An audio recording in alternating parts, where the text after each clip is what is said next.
Recording started, Arsh? Yes. Okay, perfect. Thank you. Hello, everybody. People are going to still be joining, but for the sake of time, we're going to get going. Good to see everybody. Today, we are going to have the lovely conversation about budgeting and forecasting. If you have not poured your afternoon cup of coffee, sales guys talking about math, right? Yeah, not always the most igniting topic for the marketing and sales oriented, but that's where we are today. We'll try to make this as interesting as possible by good content and dad jokes, because what else do we got? Okay.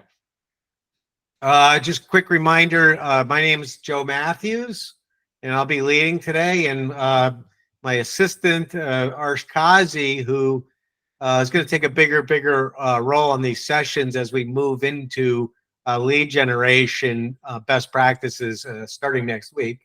Arsh and I work together with brands on all the digital marketing, website design, and Google, Facebook, Instagram primarily, and with Arsh running point. So kind of where are we here? We're on session number 2, planning and budgeting and forecasting, and also known as all things boring. So again, today would be just put the toothpicks in your eyes, keep your eyeballs open, but there's going to be some pretty good content here. Then we're going to move to Google best practices next week, which I'm really excited about, because I think Google is a gigantic and mysterious black box for franchisee recruiters, and it limits our ability to generate good quality leads, meaning we're over reliant on other channels. So we're going to give a good Google overview starting next week and talk about what we do that works very well for us as far as Google best practices. At the end of the day, what are we shooting for, right? What we're really shooting for is to help you become an impact player. And my definition of being an impact player is that you know enough about strategy, you know enough about content, and you know enough about lead generation to get a seat at the table.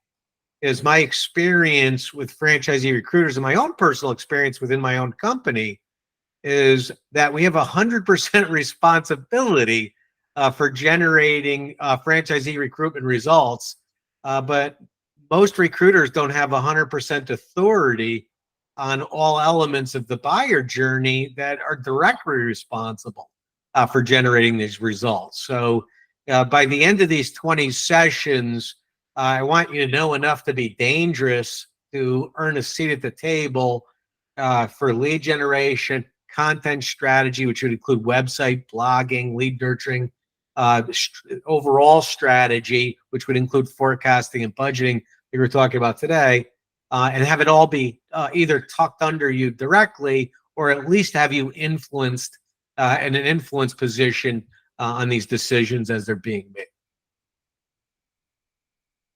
Just a quick recap from last week. We looked at the buyer journey, and we made the assertion through vicariously and posthumously through Zig Ziglar that people don't buy drills, they don't buy holes.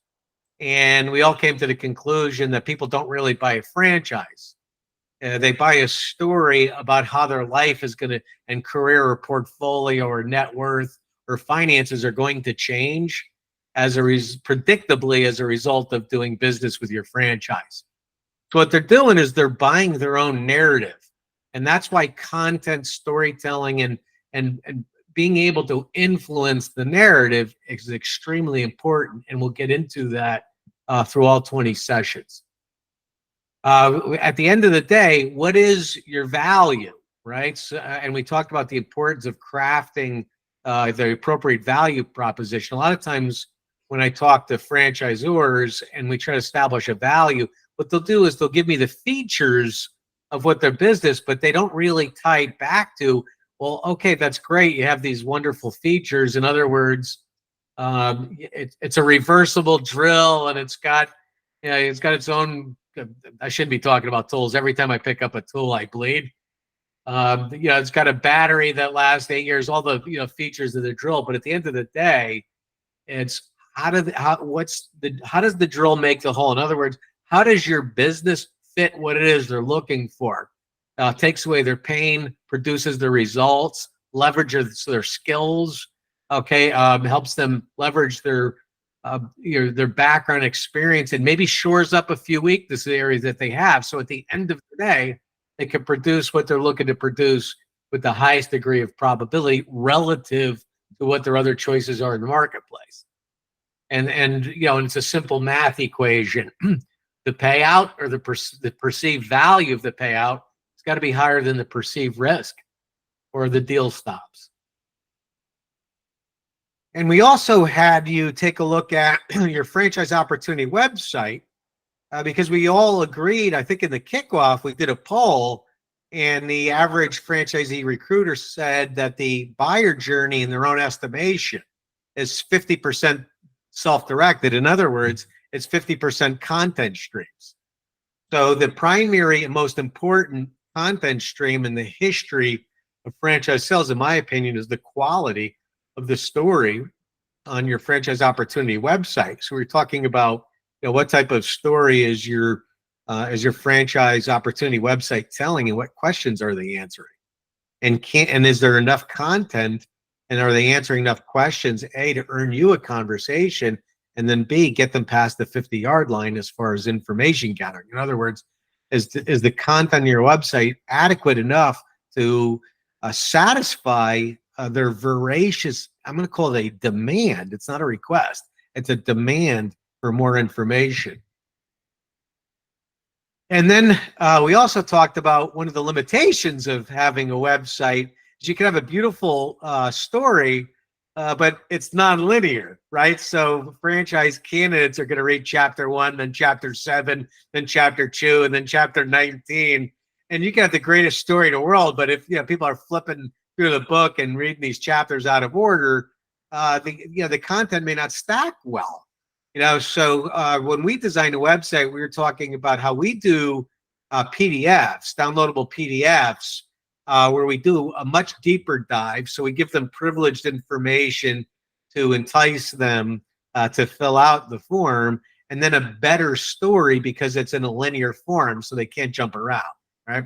So our websites with the privileged content and the downloadable content convert. A bad converting website for FPG is 2%. We have them as converting as high as 5% and more. If I was to ask you what's the middle of our target, it's about 2.5%. I will tell you the national average for franchisors when I attend conferences, expectations are being managed by other digital agencies to expect a 1% of your traffic to maybe 1.5% of your traffic to fill out the form. If you do it this way that we're recommending, our failure rate starts at 2%. In other words, if we're doing 1.8%, we're doing a deep dive in what are we doing wrong, not what are we doing right. So content earns you conversation. The average franchise buyer, I was telling you the last time we measured, was spending 3.5 hours on our sites and visiting over 18 times. So if that's what it takes to get to the 50-yard line or satisfy a franchise buyer's demand for information, do you have 3.5 hours worth of content on your site? And that doesn't include, downloadable ebooks like we have here, or franchise information videos. We're strictly talking about content. And then we left with the homework assignment. The big one is we all committed to do one random act of kindness. I'm going to ask somebody to put in the chat box, what'd you do this week? What was your random act of kindness? Throw right in the chat box. I know everybody wants to do it with humility, but I'm going to ask somebody not to be humble for a second and just share with the group so they can inspire us. Okay, apparently you're all selfish this week. Perfectly okay. I'm kidding. Oh, paid for a hotel room. I bought a cup of coffee. Oh, with two people behind you in the airport. Thank you, Christian. Thank you, Travis. I appreciate that. Excellent. Excellent. I gave some pickleball lessons when they weren't asked for it. Now, some people would call it generous. Other people would call it obnoxious. But I prefer to think about it as generous. Okay, so anyway, the second thing we said, write out the questions a buyer would predictably have if they were buying your franchise, and to start carving out those questions. Which are you in a better position to answer? Which would they prefer the information be answered on the site or through your content streams? And does your process answer those questions in an intelligent way over time in a way that's acceptable to the buyer? So my question to you is, when you're observing or you look at the content, what, if anything, did you see? Either what ahas did you have? What insights did you have? What did you notice when you examined your own content streams? You can put that in the chat box.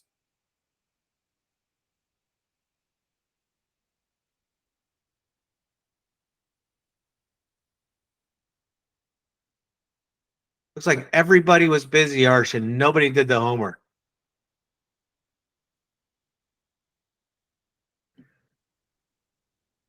Okay, next. Okay.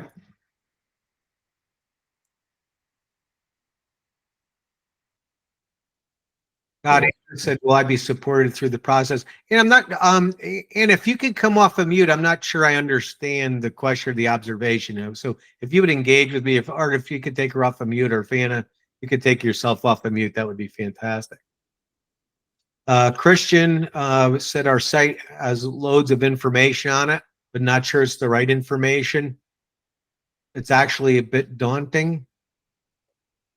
Christian, can you come off of mute and just kind of explain what do you see as daunting? I guess when I look at our own site, I tend to subscribe to the theory that more and more people. I subscribe to your theory 100%. That it's more self-directed than ever, and it's only going to get more so. So I'm a big believer that, in terms of content, more is more. Yes. The challenge is I think, when you start to look at our FD site's about 22 pages. Yes. And it, as a buyer, I actually think there's almost two different schools of thought. I think our younger millennials still they want to be totally self-directed and not talk to us at all. Unfortunately, the vast majority of us over 45 who actually have the capital to invest still actually want to talk to a person and have a little bit of a facilitated discussion around it, and trying to find the right balance where you don't turn off one or both those buying groups, I think, is a tougher challenge when I look at it than what is really there. So, I mean, I think I got lots and lots of info on our site, from how do you pull together the business plan and what's it look like, but I'm not sure it's really the right information, and maybe it's a little too much too soon, and restructuring what that's got to look like. That's kind of very good. Very good. So, and if you're going to make an error, Christian, you want to make that error on providing too much or providing too little? I think you want to, at least if it's too much, we control our own narrative. And they don't have the ability to say that you didn't tell me. Right. But when I look at what pages get visited, I'm amazed how little some of the pages that I think are critically important don't get visited at all. And maybe that's got to do more with my lead nurturing, not pushing the customer back through our email content to move them back to those pages. Good comment. Good feedback. It's a little harder to track, because we really you want to know what a buyer does, not what a lead does that just flakes out somewhere, either at the beginning or a non-responder or somewhere in the process. And one of the things we shared with you, what you saw, we'd say, wow, I'm shocked, for instance, the blogs don't get read. And then when we took the IP addresses of buyers back when you could do that, it was easier. And then we reverse re-engineered the buyer journey electronically. We found they were getting read by the buyers, but just by nobody else. Mm.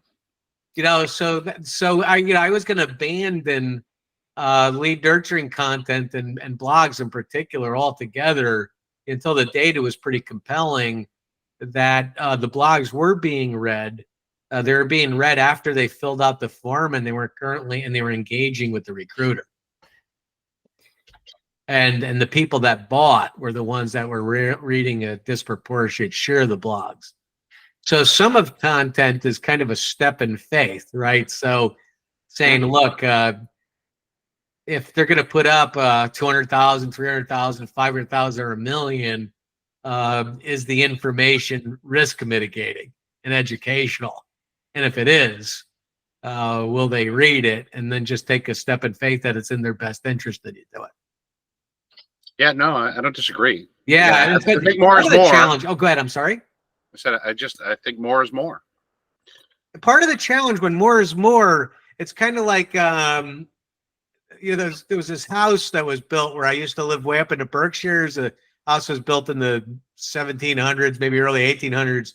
They would add a room and add a room and add a room and add a room. And then it looked like 19 weird houses instead of, one cabin, Yeah. And I think sometimes we do that with sites, right? We add content, but we don't really pay attention to the overall architecture and the flow of information, how easy it is to find. Well, I think that's what's come out of it for me, right? We need to redo our site. We're due to redo a bunch of video, and I'd like to try to make more and more of our site almost video driven, because people want to read anything anyways. So the more I can help them digest it in little 30-second or 1-minute sound bites on their phone or something like that. It's just about trying to be where the buyer is when they want to engage. The other thing we saw in the video, when we get into, we're going to do a deep dive on how to design a website. We found the video were like blogs. People did not watch the videos until after they filled out the form and they were actively engaging. It was almost like, I mean, this could be changing, but it was almost like they looked at the video as a commercial. Yeah. And they didn't want to be sold.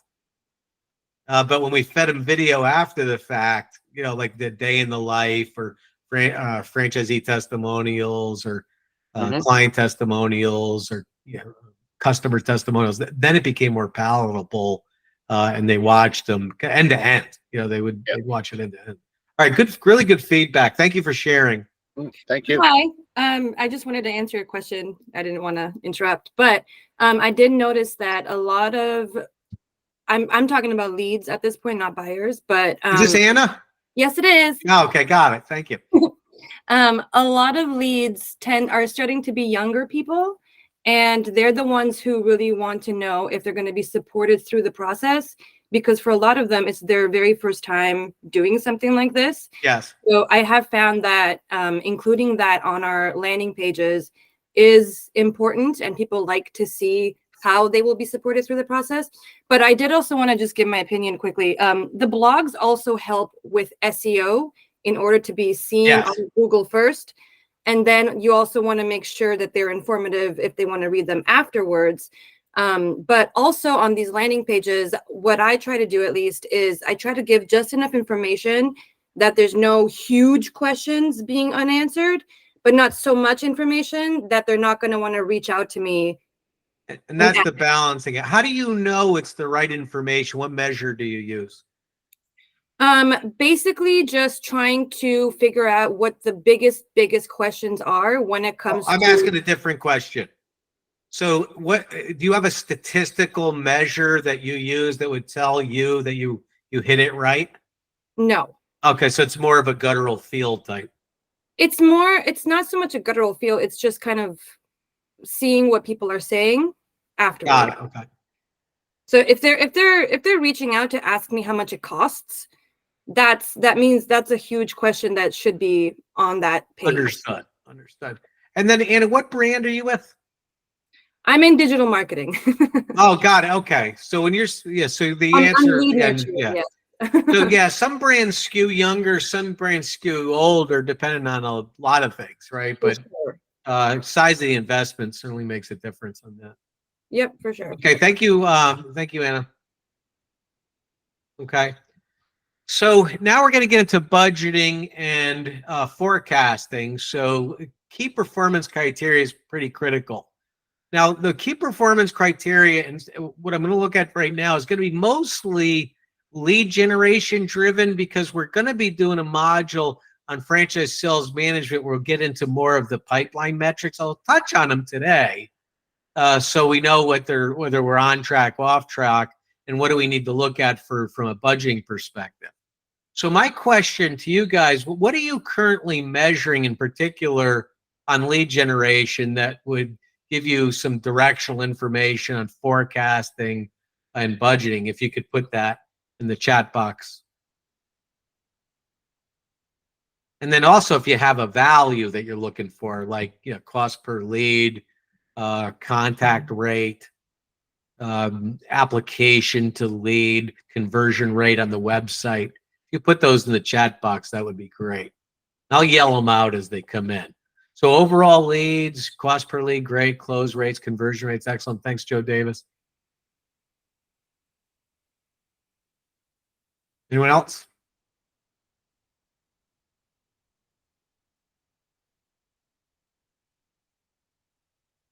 Okay, I'll jump right into what we do when we're planning. Now, I'm going to put up some generic numbers. It's really brand specific, and we try to pull as much historical data from the brand to predict future performance. But before we do, the warning. We're all sales and marketing guys. Math hurts. We know that. So just prepare yourself with all the necessary precautions. So we have a tool that I'm going to send out to everybody who's participating, but it starts with goals, right? So this is all done on one interactive spreadsheet. I'm breaking it down to its highest level components. And then feel free to ask questions or put questions in the chat box. That would be fine. So I always start with, well, what's the objective?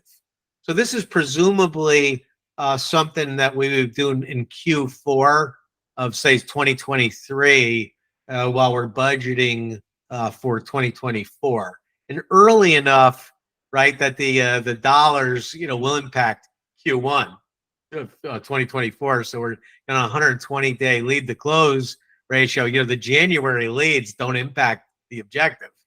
They push out to, you know, that's our deal flow in April, May, June, right? So, you know, we've already lost Q1 unless we're advertising pretty heavy, you know, in Q4. So, but at the end of the day, how many franchisees we want, and then predictably, based on past experiences or estimates, where's the deal flow going to come from? So for this particular client, you know, we had kind of an overall budget mix. We were working with franchise brokers, and we did want 4 deals. We didn't think we could probably get on the short list of a lot of the broker networks, but we thought the business was attractive enough, and we had enough broker relationships we could get 4 deals done. The website was a good source of deal flow. But the website, when you talk about organic traffic, it's kind of like wink, wink.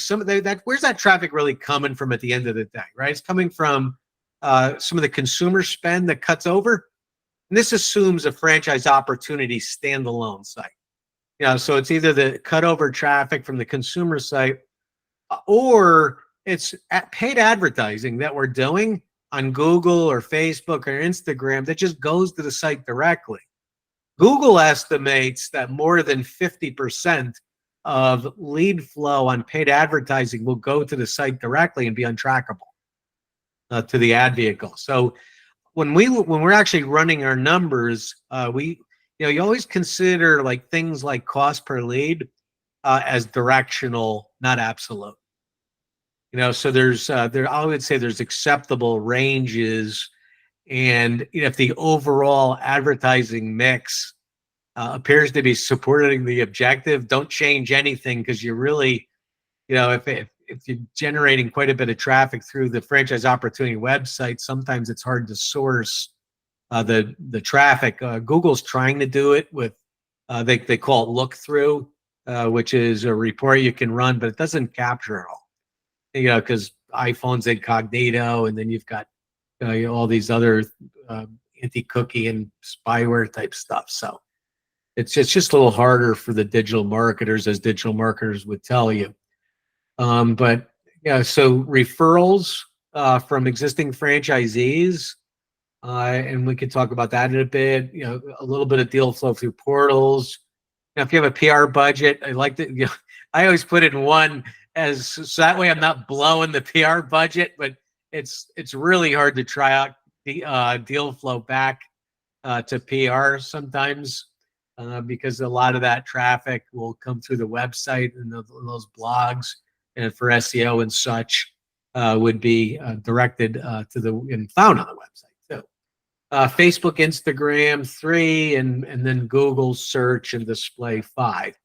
So 20 deals. This is what the breakdown looks like. Your chain is obviously going to be different. Every chain is going to be different, but this is kind of a good overall breakdown. Any questions on that? Just put in the chat, or just ask. Okay, so this part's pretty self-explanatory. Then we make an estimate on, because not every lead flow is going to have the same yield. So, for instance, franchisee referrals are probably the highest yield as a percentage, followed right by brokers. Leslie's on the call. She's going to say, lead to close ratio is 3%. I'm not sending you my leads. I get it. You don't have to say it, Leslie. I put in 3. Sometimes I put in 5, depending on what the concept is. But 3 to 5% is kind of typical in a broker. 5 to maybe 8% as far as franchisee referrals, and the franchise update does the franchise sales index, which does a reasonably good job, assuming the franchisor is tracking this information, kind of publishing it across industries and verticals, and they put out the franchise sales index. And these numbers are pretty consistent with theirs and very consistent with what our clients experience. The leads that come in off the organic website, I budget to close at 1%. Portals, 0.25 to 0.4. As more, the portal seems to be going on a cost per lead basis, which means they're capturing contact information that may or may not be requesting information about your particular brand. Whether or not they're looking at your brand and they're requesting information about your brand makes the difference on the portal lead. Trade shows, I just can't recommend people do a lot of trade shows, with some exceptions, like maybe the multi-unit type conferences if you're a restaurant type brand. PR, I do think PR is worth the investment for lead nurturing content, and if it's scored right for SEO and it's good content, especially if you're opening a lot of stores, it shows a lot of positive momentum. We're working with Playa Bowls, and we're doing almost a deal a week with them now. So if you think about a restaurant franchise, there's 3 announcements you can make. You can make an announcement when the agreement is signed, you make an announcement when the lease is signed, and you make an announcement with the grand opening. So that's 3 bites of the apple times 40. Let's say franchisees, that's 120 articles. That's a lot of content over the course of a year, right? And if that's all you did was deal announcements, lease signings, and grand openings. And they're easy to write. So that's we recommend kind of aggressive content and that sort of thing. Or PR. Email blast to subscriber lists. A good example, every once in a while you could be with a chain and you'll find you've made some inroads. Like we do a lot of work with Mountain Mike's, and we found out that Crumble Cookie franchisees were starting to look at Mountain Mike's. So we We did a custom database of Crumble Cookie franchisees. And we use a particular software, but like Zoom Info, something like that, where you can get their information directly, sent that out and generated quite a few engaged leads through Crumble, which I heard Apple Pie Capital may not even be writing their loans anymore. So, that might be literally crumbling. So anyway, so that would be an example of an email blast or subscriber list. Also, publications like QSR, Fast Casual will let you blast to their subscriber list. Facebook and Instagram is, if not our best source of deal flow, it toggles back and forth depending on the brand between Google and Facebook. Unless something really takes off within the broker groups, that always could give you some massive lift. But I would say the best deal accelerants we've found are Facebook, Google, and the broker networks. I usually recommend franchisors look at Facebook and Google before broker, just from a cost per deal is just lower. So I like to do the lower deal cost first. Google will close at a higher rate than Facebook traditionally, largely because it's display versus search. So if lead generation is truly intersecting somebody who wants what you have at their point of interest, then Google search is when they're specifically looking for a business like yours. Now there's Google display and Facebook pushing ads out into their feeds or whatever. So hoping that they're looking for business like yours, but it's more opportunistic. Leslie. Hey there. Question on this. Do you find the kind of category of brand, something consumer oriented like the Crumble Cookie versus like an Instant Imprints? Is there hey, Christian, good to see you. Any kind of difference in the channel, or is it the strategy within the channel based on if it's B2B versus B2C? Yeah. So great question, Leslie. So Leslie is, so everybody knows, is been around a really long time, a lot of experience, and is one of the stellar performers at FranNet. So thank you, Leslie, for the question. So the channel, the investment level makes a difference. Take where Sandler Sales Institute, the Sandler Sales Training. They're one of our clients, right? So Facebook wouldn't be the best medium for them. We spend a big part of our budget on LinkedIn because it's all sales executives that they're recruiting for. They're actually looking for a specific job title, practically, right? So that would be one. And then Leslie, the broker networks do a phenomenal job with home services, right? And there's a reason for that there's almost no search volume for the home service categories. So if you were trying to measure how many searches were being done on bathroom remodeling or roofing, or pick your home services, on the consumer side it would be really high, but not on the business opportunity side, right? So then we would direct people more to the franchise broker channel, which traditionally has done extremely well working with concepts like that. Does that answer your question? Yeah, it does. So Facebook is great, but not for all categories of franchises. Correct. To recruit franchisees. When people tell me things like, here's something I'd like to dispel, right? Well, people don't look at Facebook for my business, and you're 100% right, they don't. But the average Facebook user is college educated, has a household income of over $75,000, so much higher than the national average.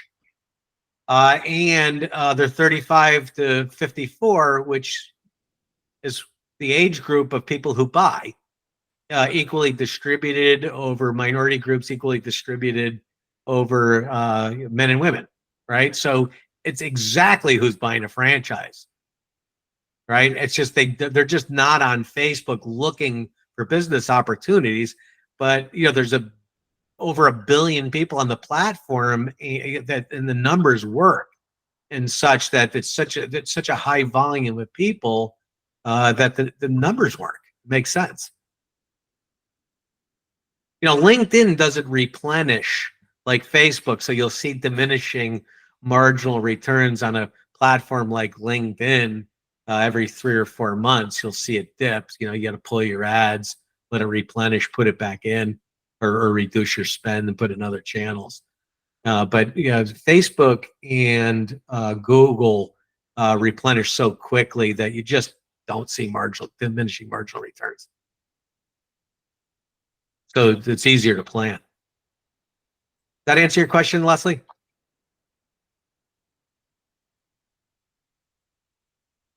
Other questions?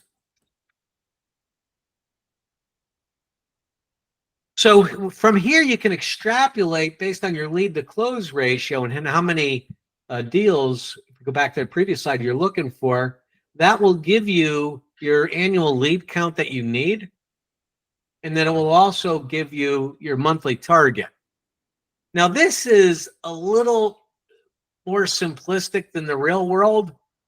In other words, let's say you're planning for 2024. Leads you're generating in October 2024 are not they're not supporting your 24 objective, right? Leads you generated in September of 23 are supporting your 24 objective. So it's a little oversimplistic. You need to layer in at least a 120-day lead to close, or whatever your lead to close is for your particular brand, to know even whether or not you're on track. I can tell you you're on track in Q1 based the leads you generated in Q4 of the previous year, right? But for some simplicity's sake, let's just go with annual lead count, monthly count. So in this particular brand, we're saying, we need about 200 leads a month to do 20 deals. That's new franchisees. That doesn't count existing franchisees expanding. And then I look against human capital. So I'm going to ask a question. I'm going to ask you guys to put it in the chat box, and I'm calling on the franchisee recruiters that work for brands right now. How many leads can you effectively work in a month before you're overwhelmed or you're inefficient? What's your lead number? And if you don't know, that's okay. I will tell you, I manage the 200 per FTE. So if you can show me a full-time recruiter, I want to probably cap their lead flow at 200. Joel, 150. DeMar, 200. That's right. 150 to 200 is what I manage to. So I think we're all in agreement on that. Mm-hmm. So anything over 200, I want to bring in a lead screener, or we start looking towards a second recruiter. Or, because the budget doesn't always support the objective. That's the reality we live in. I'm looking at content streams or content ways to do some pre-qualifying. We have a content stream. We're working with Pliables, and we're actually just through content streams generating 12 qualified applicants a week. That's before a recruiter even touches them. So that would be a logical extreme, but you can use content strategies, texting, email, automation to actually maybe bridge the gap between Joel's 150 and DeMar's 200. Am I saying your name Am I pronouncing your name correctly, DeMar? Oh yeah, it's actually Demir. Demir. Okay, thank you. Apologize for mispronouncing your name. And then from there, you set your budget. Now, for broker leads, and if you're paying a franchisee a referral fee for generating referrals, well, that's paid on performance. So that's not really a budget number. Now, again, I'm being oversimplistic. Going to a franchise broker conference would be part of the budget. I'm getting over a cold. I apologize. Some franchise broker groups do have monthly subscription fees. That might be part of the budget.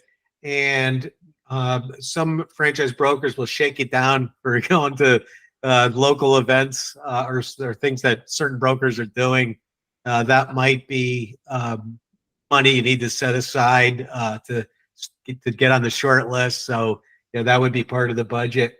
But on balance, if I was to recommend a budget for this particular client, my budget would be probably $21,000 a month, and then the rest would just be paid out of franchise fee revenue. So the total expenditure, marketing expenditure for that department would be about $370,000, assuming we're right. And we generated 4 franchise broker deals and 2 franchisee referrals. But the ad spend would be $20,000. And these are the channels that we'd spend it on, and this would be our monthly budgets to start. And then you modify it and you adjust from there. Now, if you look at cost per franchisee, things like Google, 20,000, that's probably high. Most of our clients are recruiting franchisees at $15,000 or less per acquisition. Facebook, same thing, in that 10 to 15,000 band.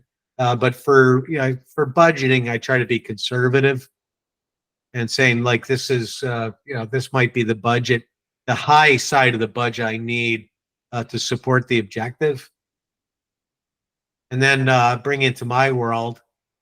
Okay, this is what we need, Mr. Client, or bring you into your own world, and you might go to the CFO and powers that be and say, okay, I need a budget of $21,638.89 every single month. And then they say, great, you need to do 20 franchisees, but your budget's 15. And then, part of franchising, I think, at least, welcome to my world, right? It's weaving gold out of straw, right? So let's assume you only had 15,000. What would you do? Just come out of mute. What do you think you would do? Invest in the broker networks and offload the public relations. Very good. Yeah. So you'd have to jerry rig, wouldn't you? Yeah. So it's interesting. One of the chief development officers and the CFOs, a lot of them don't consider broker networks as advertising expense because it's because it's a percentage of the franchise fee, but they don't cost it out relative to what's the cost of acquiring a franchisee. So that's not a bad smoke and mirrors way of approaching it. So well done. Who said that? Me. Well, who's me? Morningstar. Oh, Morningstar. Well done. Well done. I don't know how you justify that PR though. I mean, that's if you're not doing deal flow, right? But it's a little. I think PR firms are kind of like the HR representatives of franchise lead generation. But how do you know they're doing a good job? Right? exactly. They're like Toby at the office, right? Yeah, well, it's like website leads. You don't know really where they came from. Yeah, that's right. It could be Here's PR. what you do know about the website. It's a revenue you can't lose money on a website, on the franchise opportunity website. It's just how much revenue you're going to generate. The only way you lose money is if you have a crap site. And it then is not converting leads. It's like you might as well give your leads to your attorney because it'll perform about like that. Yeah, well done.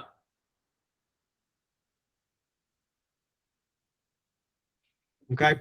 And then, then there's things like from an advertising perspective, if I'm purely looking at ad spend or I'm trying to forecast out whether I'm on track or off track, this is kind of what I look at.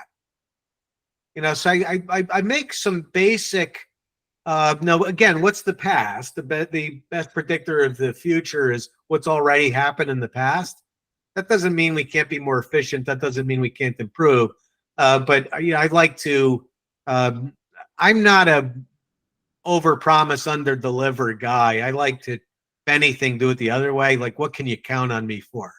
And I'm more when I'm budgeting is I'm making an organizational promise of this is what I'm going to attain, and these are the things I'm going to hit. Now, everybody else budgets and forecasts differently, but I'm just telling you where I'm coming from.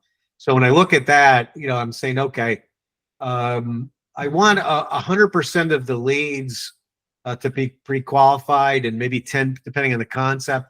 If I generate 100 leads, at least 10 of those should be qualified and buyer ability to buy. Now, whether they buy or not, it's irrelevant, but they're qualified a lead that's actively engaged in the pipe and doing the work anywhere in the process.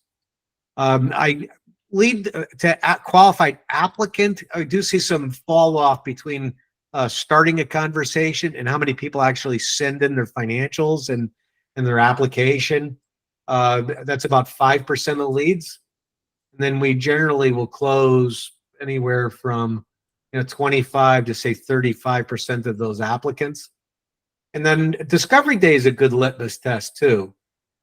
So about 90%, 85% the discovery day people attend a in-person discovery day will close. Virtual, I see that go down into maybe as low as 50%. But you should have, what I highlight in yellow is kind of like what I see as kind of the keys that tell me if the yellow would be a dashboard for me for the whole pipeline. So how many first meetings did I have? Because those are my deals that are going to be done in 120 days. How many applications did I receive? Because I'm probably going to close a third or a fourth of those within the next 90 days. And who's coming to discovery day?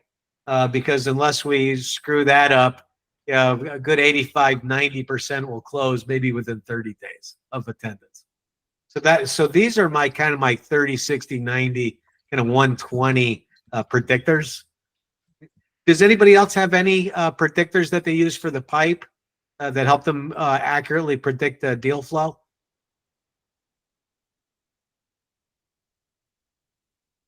You can just put it right in the chat or just speak right up.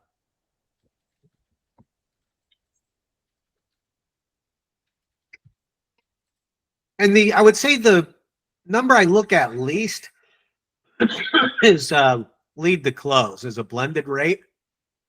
It's nice to know, but there's so many, lead source, and there's so many other things that go into, deal flow. Deal flow for me is more important than overall lead flow. Lead flow is a nice number to know, but the real important number for me is kind of next.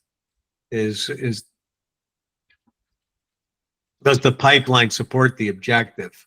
Before I jump right into that, this is what the Excel spreadsheet looks like that I use.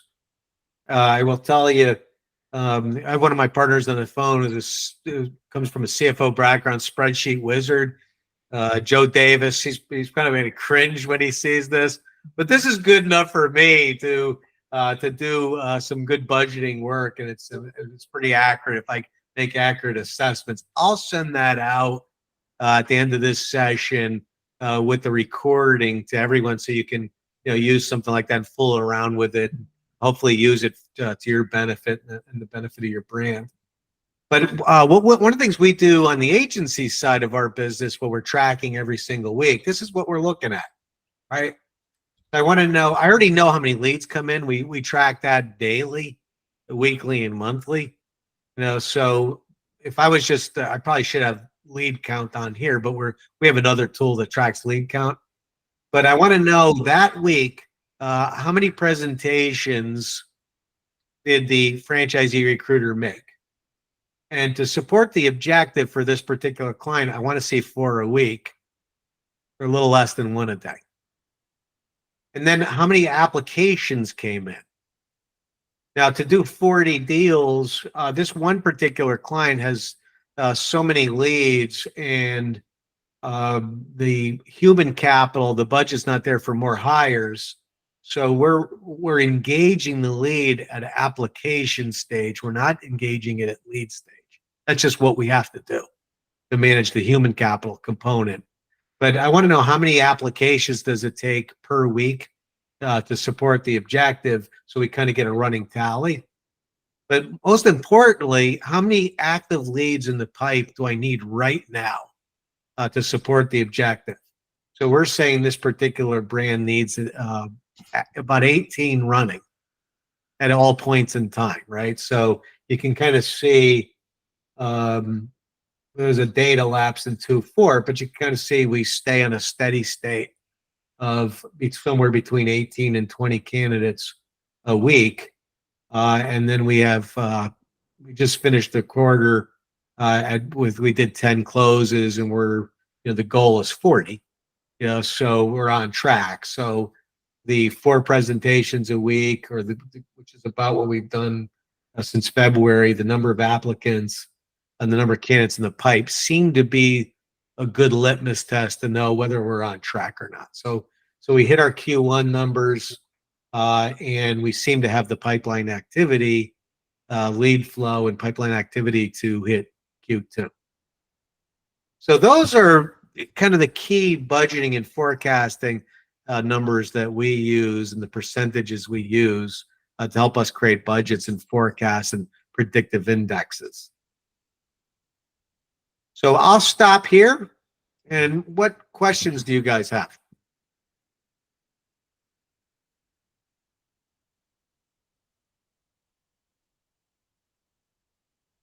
Give it another 10 seconds and then just assume there are no questions. And then we'll get right into the end of the homework assignments. Okay. So I'm going to assume this was self-explanatory. So this is what you get when you talk math to sales and marketing professionals. So I brought this upon myself. Probably there's 19 people that are asleep on this session. Okay, so homework assignment. It goes back to one random act of kindness. Pick something nice and just do something nice for somebody else. I really appreciate that. And then I'm going to send you the planning tool to use as you see fit or to play around with it. All right, I want to thank everybody for joining. It was great talking to everybody, and we're going to be meeting again 2 weeks from now, which is April 24th. And then we're going to talk about Google, which is going to be really, really interesting. I became Google certified several years ago, and it was just kind of fascinating how Google works and how somebody with a franchise sales background and no experience in that, you can pick it up pretty quickly. It's largely because Google does a lot of the work. And then secondly, it's intuitive. And I will tell you why I'm excited about this. It's more intuitive, I think, for franchise development people who work leads and know what a buyer looks like than it is for the ad agencies.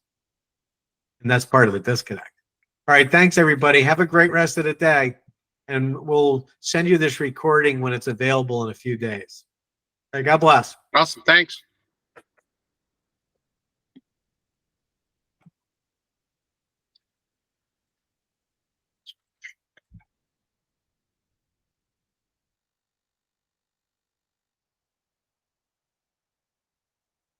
Or she could turn off the recording.